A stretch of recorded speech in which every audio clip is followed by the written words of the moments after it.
Chers amis, bonjour. Alors, magnétiseur ou énergéticien? Magnétiseur ou thérapeute énergéticien? Après tout, est-ce que c'est pas la même chose? Est-ce que le magnétiseur n'est-il pas un énergéticien? Est-ce que l'énergéticien n'est-il pas un magnétiseur? C'est un petit peu vague dans l'esprit du grand public, tout ça, il me semble, et il m'apparaissait pertinent de répondre à la question formulée par cette personne que je remercie d'avance.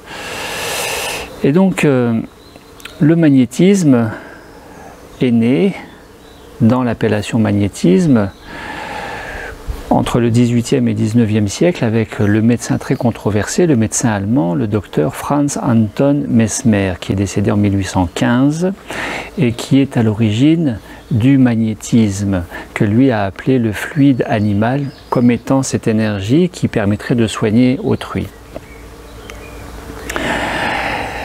Et puis, dans l'avènement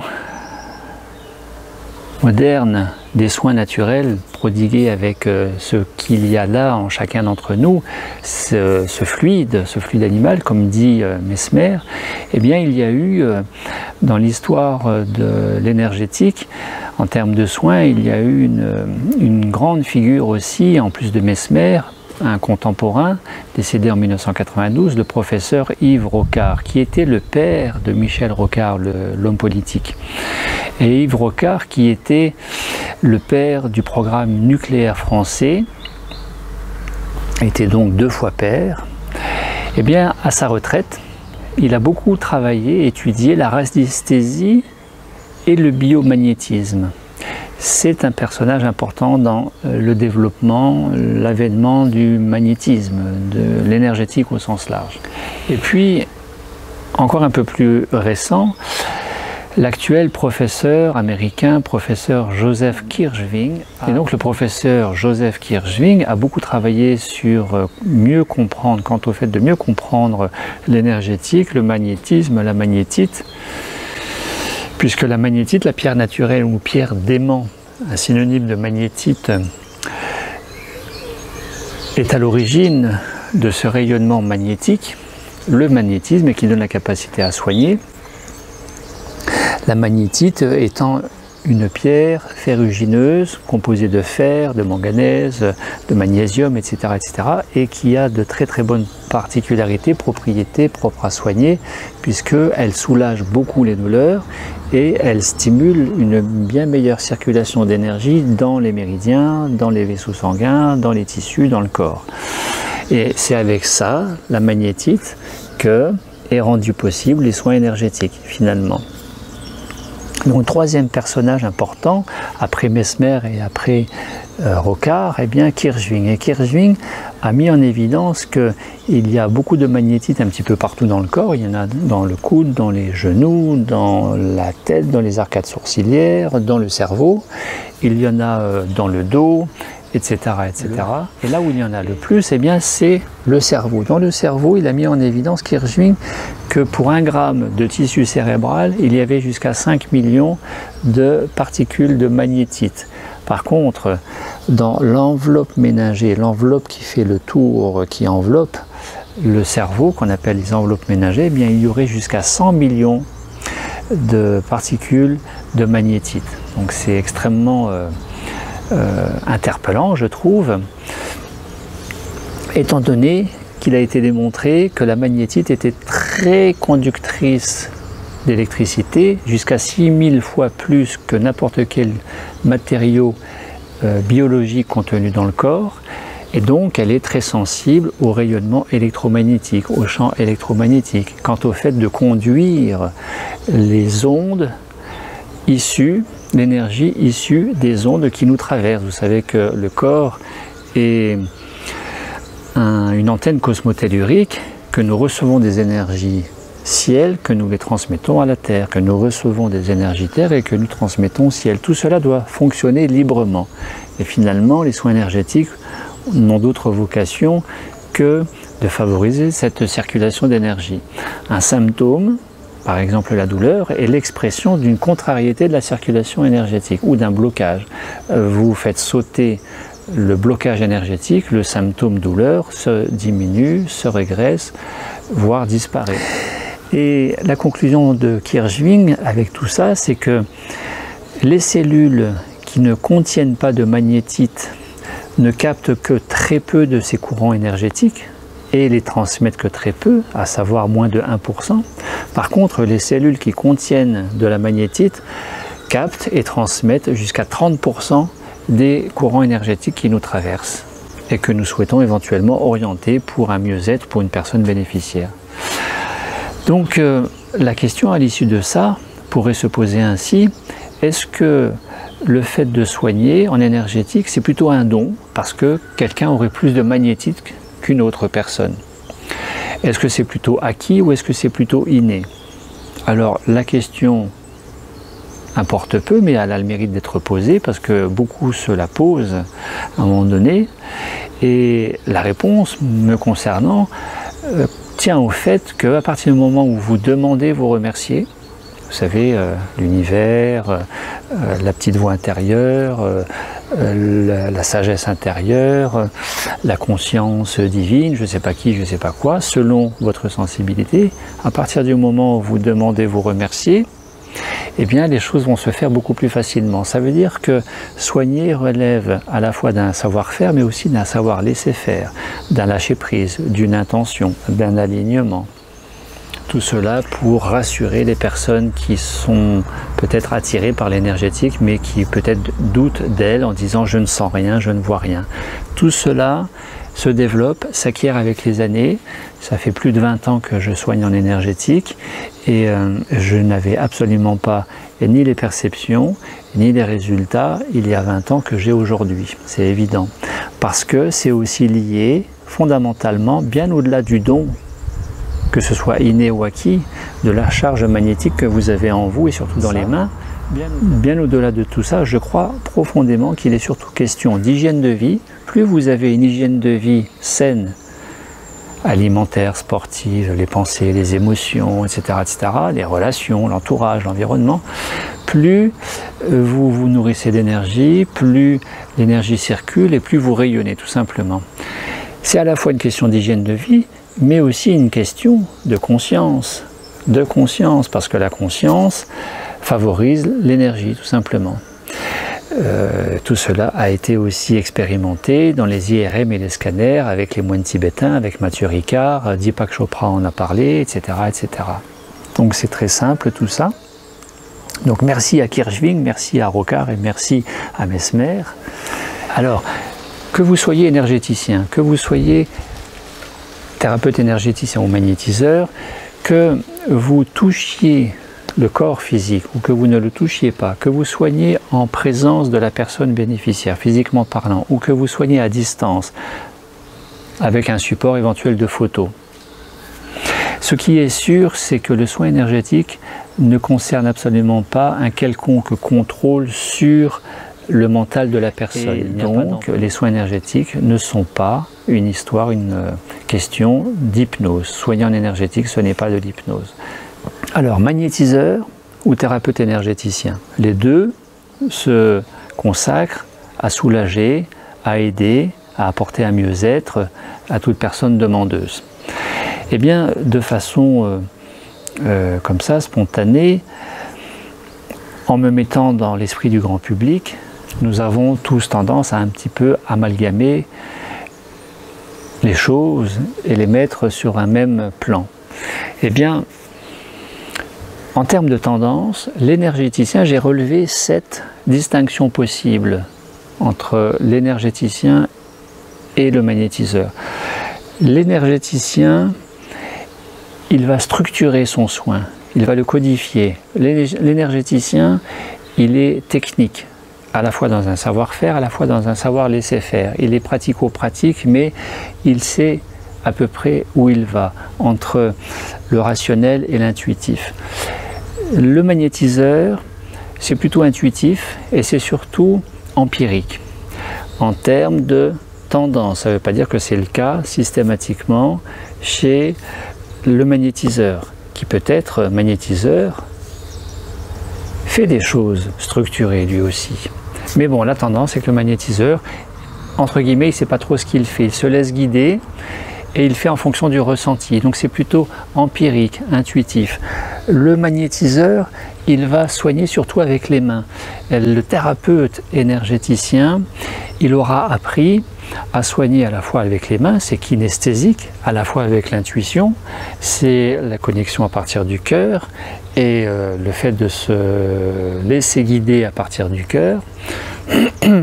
Et il va aussi soigner à partir de la clairvoyance, donc de ajna, troisième œil, pinéal, la conscience au sens large. Clairvoyance, intuition, kinesthésique. Ça, c'est plutôt le thérapeute énergéticien. Tendance, une fois encore, à ne pas prendre forcément au premier degré. Le magnétiseur, il va surtout soigner le plan physique. Il va intervenir sur le corps physique. En termes de tendance, une fois encore, le thérapeute énergéticien, il va être à même de pouvoir intervenir et sur le plan physique, mais aussi mental et émotionnel du bénéficiaire. Ce qui veut dire que le thérapeute énergéticien, toute discipline technique confondue, a une tendance à soigner de façon globale l'individu. Alors que le magnétiseur, il va soigner de façon plutôt locale. Exemple, vous avez une douleur qui ne passe pas au niveau du poignet, vous allez vous adresser à un magnétiseur, il va agir sur le poignet. Le thérapeute énergéticien va intervenir sur le poignet, et il va regarder en amont, en aval, autour du poignet et dans la sphère physique, mais aussi mentale et émotionnelle. Parce que l'énergétique fait l'interface, fait le lien entre le plan physique et le plan psycho-émotionnel. C'est très intéressant cet univers-là. Quand vous commencez à vous y mettre, eh bien, c'est sans fin et vous allez à la fois de plus en plus loin avec la capacité à faire du bien autour de vous, mais aussi de plus en plus loin avec vous-même, parce que j'anticipe déjà la conclusion de cette petite présentation, c'est que ce qu'il faut retenir entre magnétiseur et énergéticien, c'est que magnétisme ou pas magnétisme, c'est que tout est une histoire de conscience. Quand vous soignez, et soigner ne veut pas dire guérir, soigner veut dire soulager, faire du bien, aider, apporter un soin, prendre soin d'eux. Ce qui veut dire par là que les énergéticiens ou les magnétiseurs qui se revendiquent des guérisseurs, c'est une erreur parce que nous ne sommes pas là pour guérir, nous ne guérissons pas, et que dans l'absolu, ce n'est jamais que la personne elle-même qui reçoit un soin, qui est en compliance thérapeutique, c'est-à-dire qu'elle est OK pour recevoir un soin et OK pour aller mieux, qui fait que, autant chez l'énergéticien, elle va bénéficier d'un soin et en être très contente parce qu'elle croit en ce soin, autant chez le médecin, elle va bénéficier de l'ordonnance médicale, des médicaments chez le pharmacien, et comme elle adhère à cette approche et à ce traitement, elle va lui conférer la possibilité de guérir, et elle va guérir parce qu'elle croit en cette approche. C'est la personne qui décide d'aller bien, qui va aller bien. Le meilleur des thérapeutes énergéticiens de toute la France ne pourra pas faire grand-chose pour apporter du bien-être à quelqu'un qui est en refus de bien-être. Donc personne ne guérit personne, en tout cas dans le monde des énergéticiens, c'est ma conviction profonde. Autre particularité du magnétiseur, probablement que s'il apporte de la bonne énergie, de l'énergie dite positive, je ne suis pas sûr que systématiquement il pense à éliminer, nettoyer les énergies négatives, les énergies de basse fréquence qui contribuent à entretenir le symptôme, si tant est qu'il sache le faire bien sûr. Ce que normalement le thérapeute énergéticien est à même de pouvoir faire et qu'il est censé faire. Nettoyer avant de charger d'énergie dite positive. Le magnétiseur a tendance à ne pas se protéger. Le thérapeute énergéticien aura appris à se protéger. Alors protéger veut dire danger, peur, je me protège, donc c'est la dualité. Alors soyons moins dans la dualité, nous pouvons aussi traduire se protéger par filtrer les échanges subtils de l'un à l'autre. Parce qu'une personne qui vient en séance, elle est par définition moins en bonne forme que la personne qui la reçoit, que le professionnel qui la reçoit. Et donc, en plus de se décharger de ce qui va la libérer, cette personne bénéficiaire, si vous ne vous enveloppez pas, auréolez pas d'une enveloppe qui va filtrer les échanges énergétiques, eh bien, parce que vous ne vous protégez pas tout simplement, vous allez faire éponge et recevoir ces énergies de basse fréquence qui vont descendre votre taux vibratoire. Donc il est important de savoir filtrer les échanges avant les soins, pendant et après les soins. Ça se joue avant, pendant et après. Et oui, même après, quand la personne est repartie, il y a des choses aussi à faire. Tout simplement, de manière à ce que, en tant que thérapeute, votre énergie passe pour lui apporter à la personne bénéficiaire que du bon, et vous ne transmettez pas vos énergies négatives, vous les laissez au vestiaire, parce que tout le monde a dans sa balance, dans sa banque intérieure, du bon et du moins bon. Mais c'est aussi dans l'autre sens que le bénéficiaire, le client, ne transmette pas, ne vous envoie pas à son insu, qui plus est vous, si vous faites éponge, et bien que vous en preniez conscience et que vous arrêtiez de recevoir ces énergies de basse fréquence qui vont vous décharger, vous dévitaliser, qui vont vous descendre vers le bas, vous tirer vers le bas, mais que vous receviez que son, entre guillemets, positif. Donc je ne suis pas sûr que le magnétiseur ait conscience et soit vigilant à ce point, de ce point-là.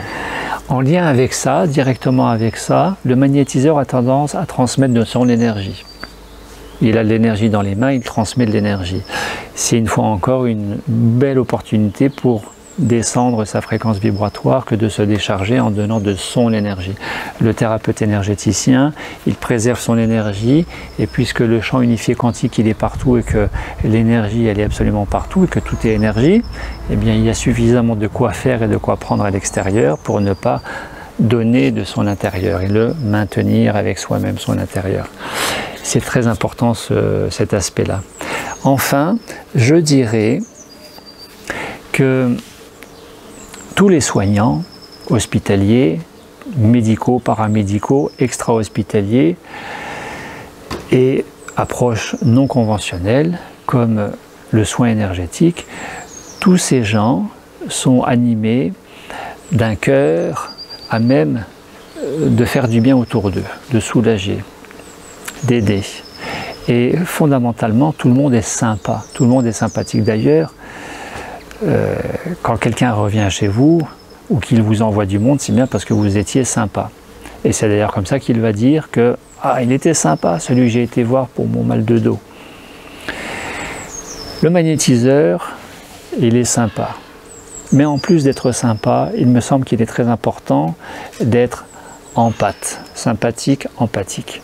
Le thérapeute énergéticien aura appris la différence entre empathie, apathie, antipathie, sympathie, et de mettre l'accent, en plus bien sûr d'être sympathique, sur l'empathie. Parce que l'empathie, c'est la première des modalités relationnelles qui fait que vous restez centré, ancré, que vous ne donnez pas votre énergie, que vous avez une approche basée sur le savoir-faire, savoir laisser faire, et qui est une approche globale de l'individu au travers d'une demande de mieux-être à partir d'un symptôme, et qui peut élargir, compléter, amener le mieux-être chez cette personne qui reçoit par ailleurs, et ça n'empêche pas, qui reçoit par ailleurs des soins médicaux, des soins chirurgicaux, eh bien elle peut aller chez le spécialiste du bien-être qui est aussi la vocation du thérapeute énergéticien.